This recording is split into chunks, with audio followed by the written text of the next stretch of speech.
جو بندہ 3 بار یہ دعائیں صبح و شام پڑھتا ہے اللہ اسے شرک سے بچا لے گا. دنیا میں سب سے بڑا گناہ شرک ہے. اللہ کے مقابلے میں شریک کرنا, کسی بت سے جا کے مانگنا, کسی بابے سے جا کے کہنا تو میرا حاجت روا ہے میری مدد کر, کسی بندے کو کہنا تو میرا حاجت روا ہے میری مدد کر. الہ اللہ ہے, مدد اللہ سے مانگو. دنیا میں اسباب وہ پیدا کرے گا. خود ہمیں تعلیم اللہ دے رہا ہے, اللہ اللہ اللہ ربی لا اشرک بہ شیئا.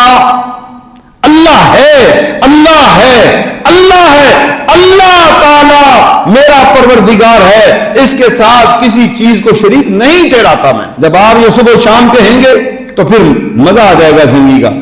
اللہ اللہ ربی لا شریک لا اشرک بہ شیئا, اللہ اللہ ربی لا اشرک بہ شیئا, اللہ ربی لا اشرک بہ شیئا, حسبنا اللہ ونعم الوکیل, حسبی اللہ ونعم الوکیل, حسبنا اللہ ونعم الوکیل, نعم المولا ونعم النصیر. یہ دعائیں پڑھ کے دیکھو تو صحیح تمہیں ملتا کیا ہے. رب کے سامنے جھک کے تو دیکھو تمہیں ملتا کیا ہے. سجدے میں جا کے تو دیکھو ملتا کیا ہے. اپنے رب سے مانگو جتنا مانگ سکتے ہو.